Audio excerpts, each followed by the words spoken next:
We often talk about people with money for whatever the reason, but they don't pay as much to live. It's costly to be poor. It's one of those things where, you always hear people, if I just made more money.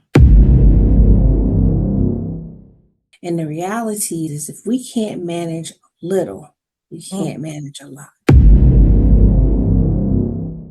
If we're making $50,000 a year and you start making $150,000 a year and you never learn how to manage 50,000, you're going to manage that 150,000 the same way Mm. because income doesn't equal wealth.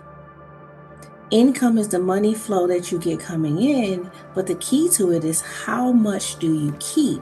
How much is not flowing out each month, but going towards strategic things for your retirement account and a separate investment account, an emergency savings account, a fund day account. It costs more substantially to not make or have enough money because you're going to pay higher interest rates on Yeah. everything.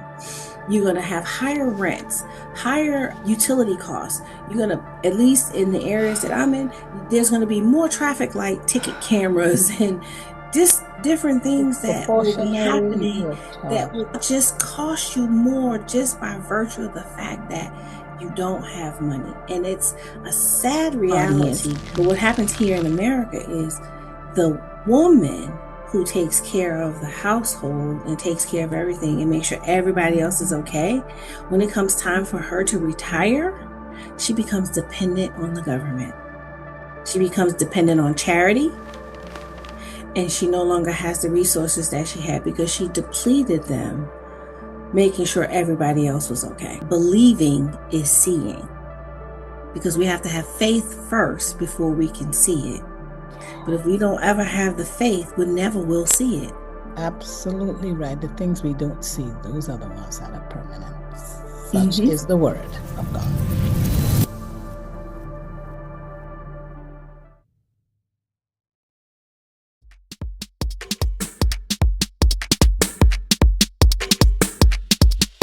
Hello, and welcome to Chatting with the Experts, where I speak with fantastic women from Africa, from the Caribbean, and in the diaspora.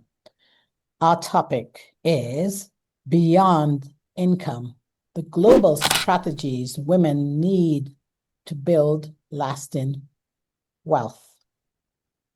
My guest says that this topic is perfect for anyone who's ready to improve their money mindset, protect their family, and build long-term financial freedom. She is a transformational financial coach. She's an international speaker and author based in Maryland. She simplifies complex topics like budgeting, retirement planning, and life insurance, as well as debt management, inspiring audiences to be the bank and to embrace their rich auntie life. And she was the recipient of Maryland's Top 100 Women Award in 2025. And with that, I want to welcome Saran T. Baker to Chatting with the Experts. Saran, I love that you inspire audiences to be the bank. Woo! I love it. How are you today? I'm excited to be here with you. I'm excited to have you on as a guest. And you know what? You were the recipient of Maryland's Top 100 Women Award. That's so cool. Tell us about that before we get into the questions. Oh, that is such an honor to have received that award because you have to be nominated Mm. and vetted through thousands of women in Maryland who are submitted. And when you go, the Daily Record really puts on an amazing event. They allow you to bring all your family and friends, and they just really celebrate women across Maryland who are contributing from social to finance to the arts to business to education. They celebrate all the different areas where women are doing everything. And when you're in the room, You're with women from all walks of life, all ages, and it's a beautiful experience. So congratulations again, because this is 2026 and I'm celebrating you all over again. Thank you. Absolutely. So I know off camera we talked about some of the things that we're going to be talking about today. And one of them is why high income does not always equal wealth. I agree Yeah. with you. Yeah. That's why you're here. You're the expert. Yeah. It's one of those things where, you always hear people, if I just made more money, Mhm. I'd save more, I'd pay off debt, I'd do more.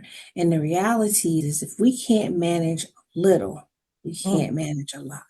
mm, If we're making $50,000 a year and you start making $150,000 a year and you never learn how to manage 50,000, you're going to manage that 150,000 the same way mm. because income doesn't equal wealth. Income is the money flow that you get coming in, but the key to it is how much do you keep? How much is not flowing out each month, but going towards strategic things for your retirement account and a separate investment account, an emergency savings account, a fun day account. Like everybody says rainy day, but what about a fun account, right? Somewhere you can have fun, That. but putting it into accounts that allow you to build wealth, making sure you have the right types of life insurance set up, making sure that you're streamlining different things and cutting out waste. Those type of things are really where the wealth comes in. It's not in the amount of money, it's in the management of it. And when we talk about the management, isn't just about spreadsheets, right? It's about what you do when it counts, what you do when it's crunch time, what you do when you're put under pressure and something happens and it's a financial decision. The decision you make in that pressure point is what matters to your money more than anything, because if under pressure with your money you make bad decisions, that means you're going to continue to make them. If under pressure you make bad decisions, you are going to continue to do that. You're Mm-hmm. going to continue to make them. So, what I'm hearing in that sentence is that there's chaos. Yes. Mhm. And so, I know one of the things you talked about is how you can change, or you can help people change their mindset so they go from chaos to calm. Mm-hmm. And in that, ultimately, change your relationship with money. Let's talk about that. How do you do that? Oh, yeah. My favorite thing is to talk about going from chaos to calm. I'm not like everybody else. Chaos to me, I defined it Mm. as can't handle any obstacle sent.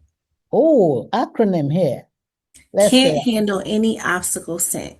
The chaos is not that things are going on, it's that when an obstacle shows up, you either don't have the finance, you're not fit mentally enough to make a good decision with it, or you just haven't put yourself in a place where you can be under pressure and make the right financial decision.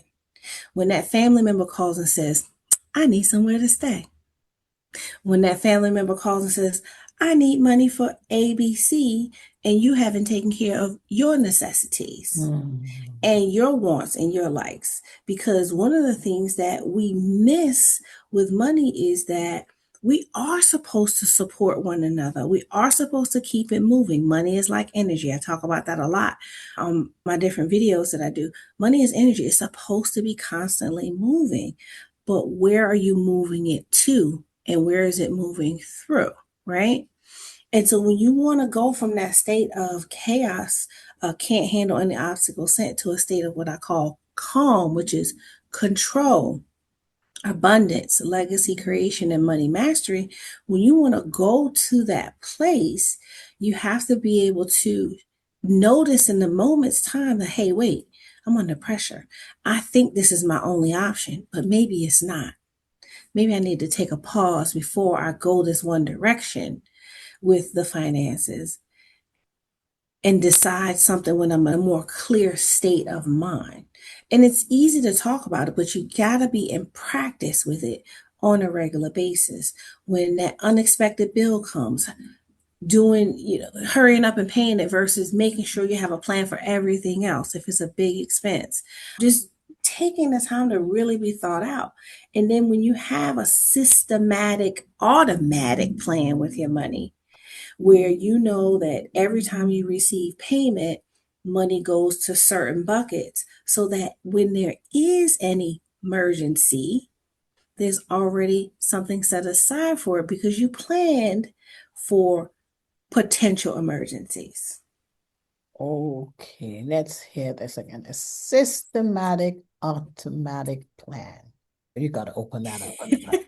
A systematic automation plan, right? One Automated. of the automation. What happens with our money is a lot of times it doesn't go where we intended to go because we made the plan, but then we didn't put something in place to make it happen.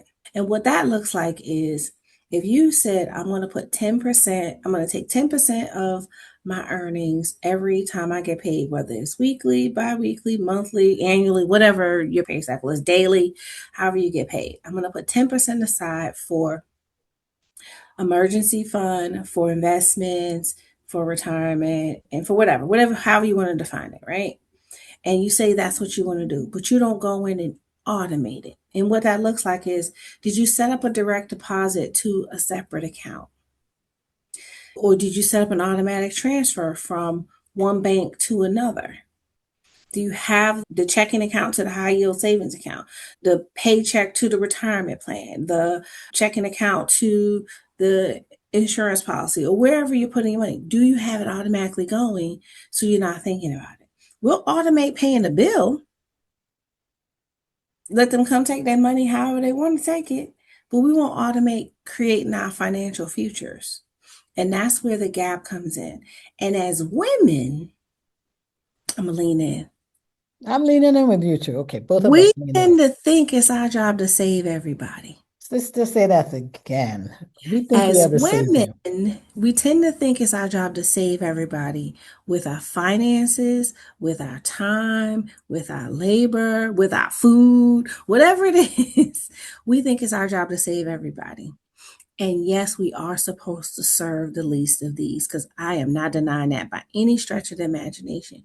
But we are supposed to be discerning and we're all supposed to know when this may not be your time to serve and when this may be that time for that person to find a way to bounce back on their own so that they can learn the lessons that you had the opportunity to learn because nobody was there to pull you up.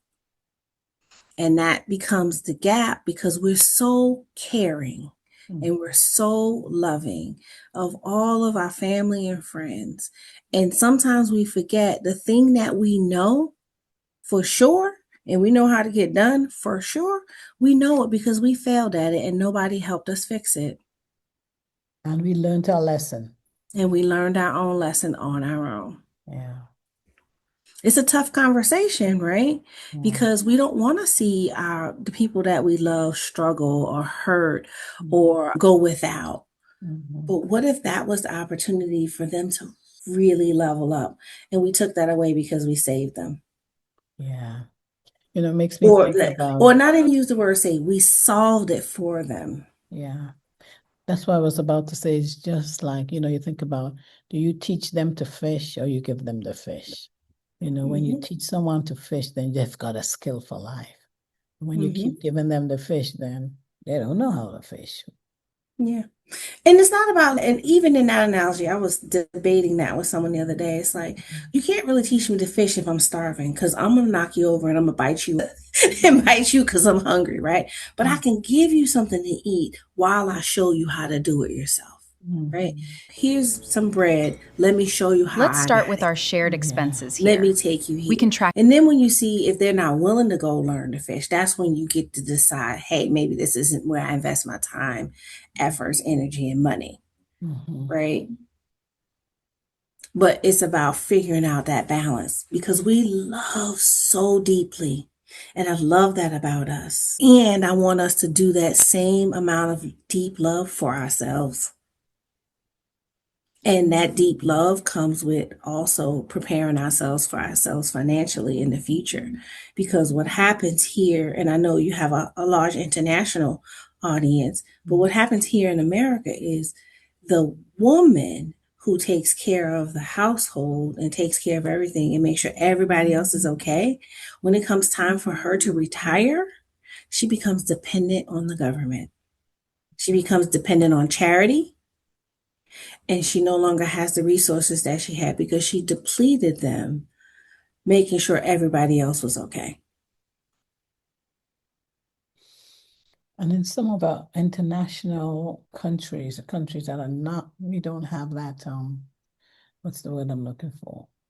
We don't have government, we don't have the social, I can't think of the word, but anyway, we tend to depend upon our children. And sometimes our children cannot help you because they are like a sandwich generation. They've got their own children and they've got you. And so you're looking to them to help and their hands are stretched. They just can't. So like here, as you say, you're dependent upon the government, but what the government has given you is not enough because you haven't saved sufficiently. You haven't put things in place for your retirement. Correct. And at the end of the day, it's not just about being able to retire, it's about being self-sufficient. Yes. Self-sufficient. The other thing that our women do, and I talk about this because we don't trust enough in the financial industry. We don't go in and get the information. And I know the reason why. I sat in a workshop last week with some gentlemen teaching a class to all men, teaching a class to about 200 women. And they were glazed over like, what is this guy talking about? And I thought to myself, most people in the financial industry can't even relate to the women in the audience, the issues that they have, the financial things that they're working on. And what happens is they don't go get the information from the person because they don't feel like they can be seen, heard, and understood. And that creates a gap, right? We don't go and learn how to invest. If you have daughters and granddaughters, start teaching them how to invest now while they're little girls so it's not intimidating when they become young women. So they learn how to trade in the different markets. I know they have stock markets and industries around the world. Teach them how to trade. Teach them how to be comfortable with numbers. Teach them how to be able to do those things for themselves.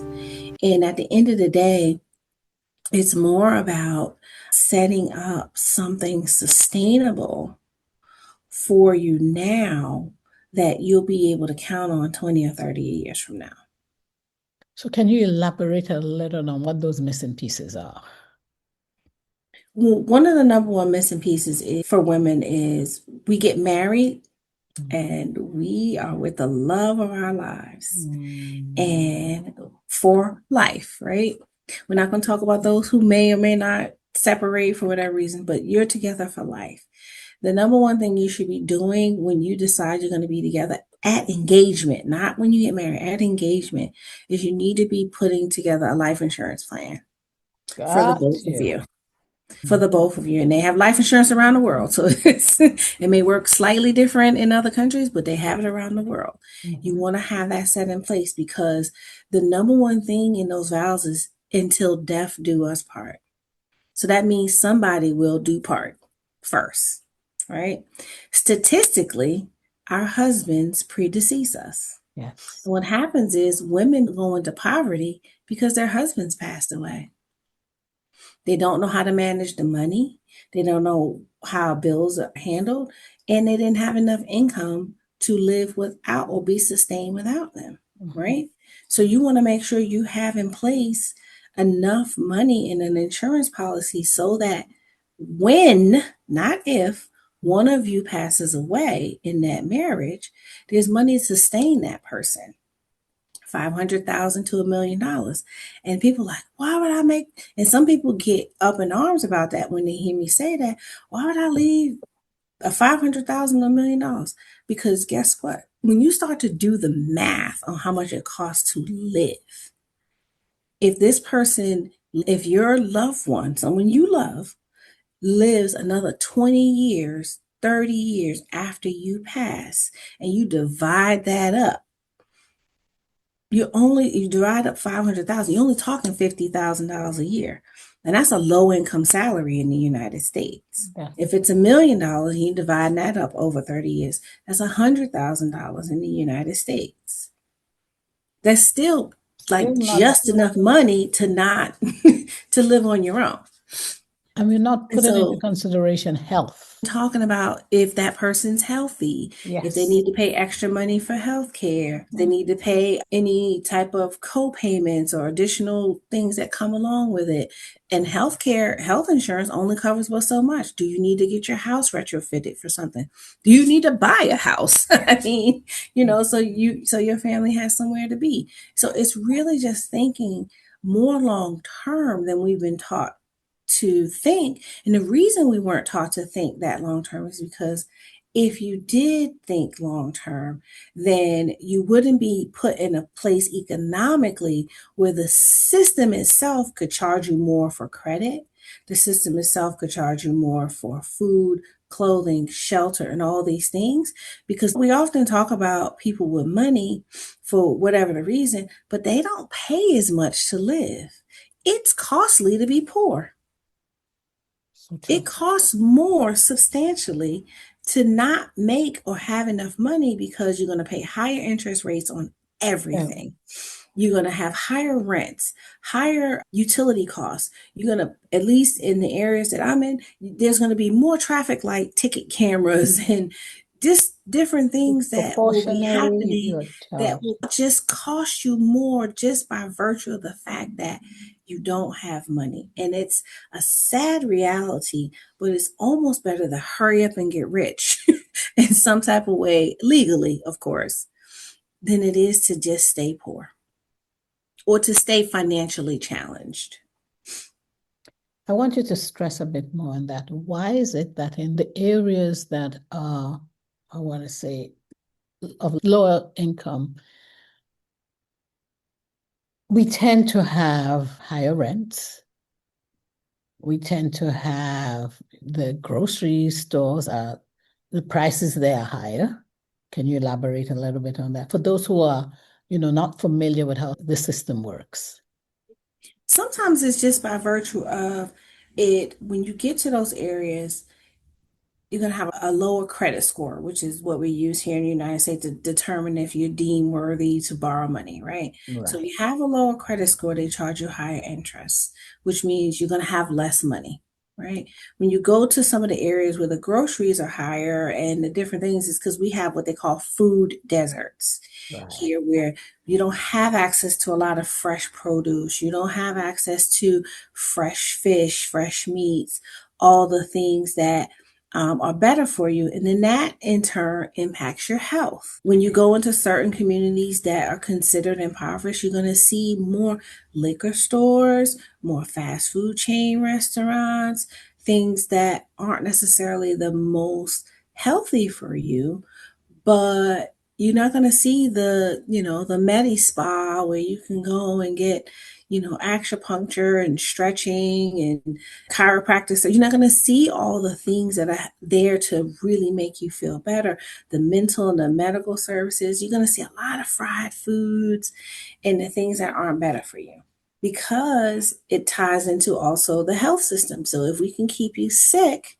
keep you on medication, you're going to have a clouded mind and you're not going to be able to make decisions. That's why when we started the conversation, I talked about how are we making decisions with our finances when we're stressed, when we're under pressure, when we don't really know what to do and which way to go, right?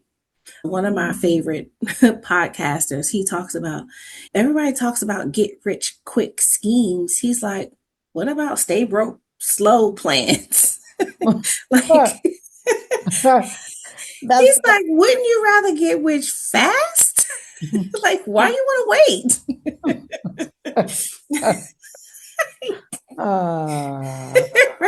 Why wait? Like, if you can go figure out something legal, ethical, and moral to do as a business that serves people, and you can charge them for it, and you can become wealthy doing it, why aren't you doing it? because that's the key. That's the gift that you were given, is if you're able to do it, like you, Paula, your gift is you're spreading the word. You're chatting with the experts. You're bringing people in to talk about what they do, to share that knowledge with the community. Why shouldn't you be paid for doing it? And it doesn't always mean that you're charging a person. There's ads, there's affiliate marketing, there's all these ways, there's all these layers of ways that are absolutely ethical, absolutely legal, and absolutely moral that we can make money. Absolutely. And that's exactly why I bring in experts, so that we can expand our mind, because there are many times we listen to things and we get that aha moment because somebody said this that you had never thought of. And that's because that's their expertise. They're bringing in to you on a platform that you may not have had access to. And you listen to it and you're like, wow, never thought about this. Now I can open up my mind and do something else because I heard it on the platform that gave me access. And that brings me to the next question, which is empowering women to become the CEO of their own financial lives. I know that's something that you do, giving women an opportunity to know that, okay, knowledge is wealth, and it can start from anywhere. Yeah. Just opening up your mind to opportunities, seeing things from a different perspective, putting yourself in places that where you can meet or have access to knowledge, to people who have access to other knowledge. We learn from each other. So how do you enable or empower women to become their own financial CEOs?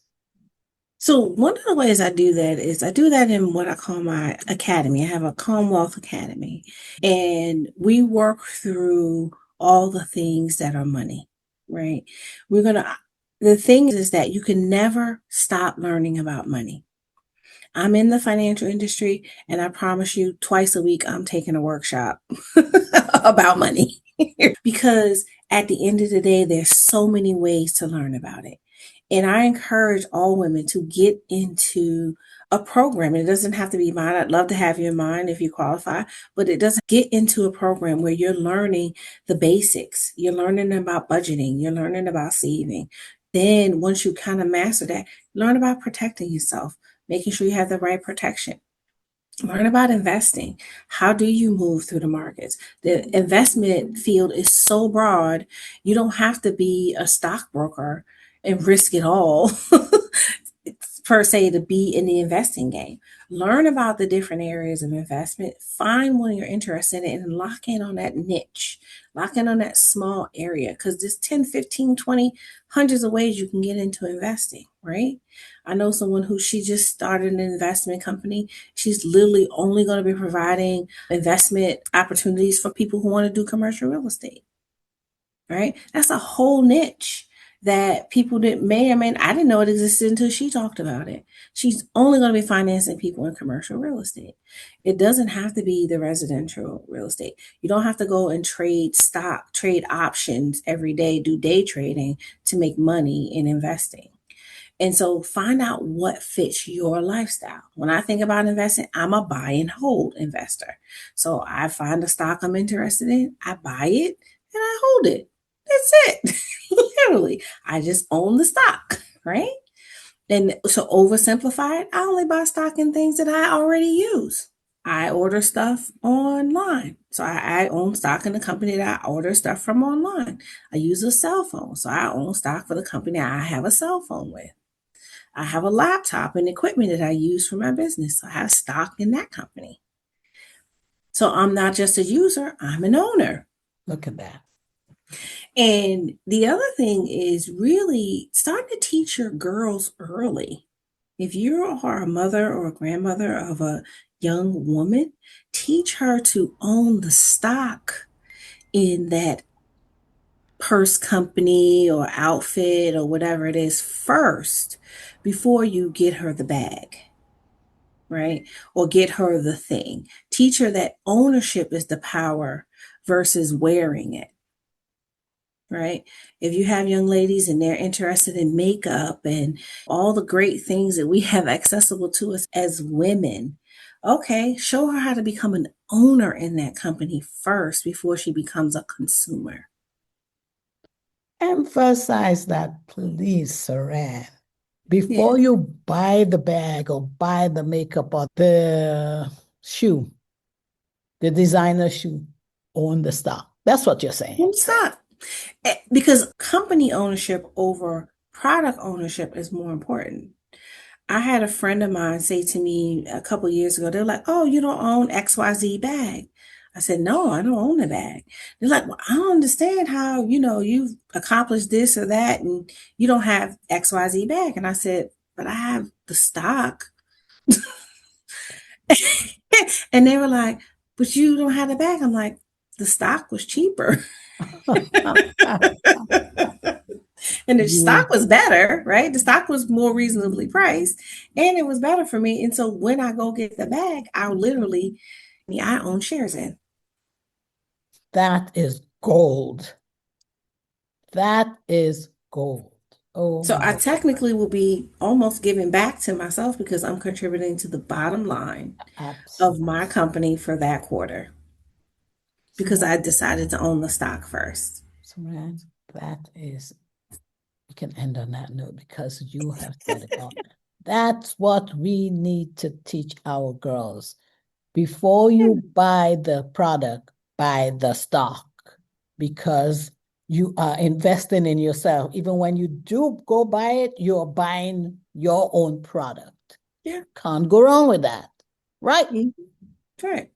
I mean, we're using a platform here, right, that we're speaking on. We could buy stock in it. Why not? You can use it. I mean, because you can either just be a user or you can be a user and an owner. Absolutely.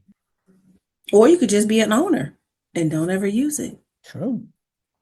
And watch the stock go up. Yeah. I love it. I love it.